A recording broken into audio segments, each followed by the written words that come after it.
They contribute to infections. They contribute to that place where your body then goes into a shutdown state.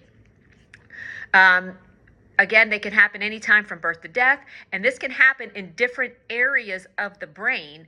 So therefore, your triggers and your patterns and adaptations could be different. You may have an area of the brain that affected sleep, or you may have had an area of the brain that affects more emotional or impulsivity or something like that.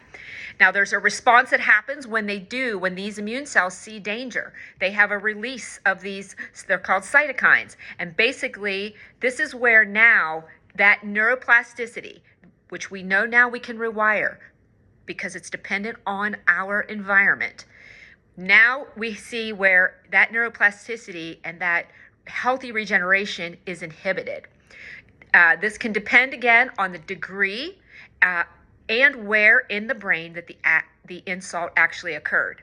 This can predispose someone to trauma. If you've had early childhood, if you've had that early medical trauma, this can predispose you to trauma later on in life as well.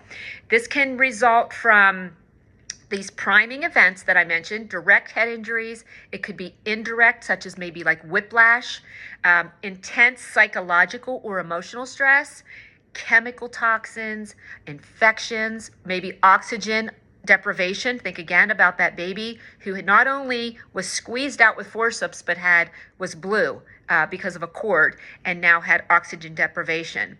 And then leaky gut, because we have a vagus nerve we know that goes from the brainstem down into almost the pelvic region where there is bidirectional communication.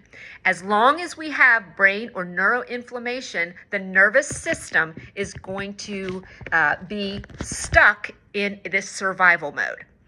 And so how do we get through this? Well, we want to look at a really good history. So part of health coaching is really we need a good history. Often we go into doctors, we say we have brain fog, we can be given a bunch of medications, but rarely do we get into like this history of how many times have we had insults to the brain? How significant is the brain fog and how long has it been going on? This also can affect your thoughts and your beliefs. Those, as I mentioned, can contribute to the neuroinflammation. So we want to realize that this neuroplasticity is always happening. There's all kinds of testing. When I went through this, there's testing you can do. We need to look at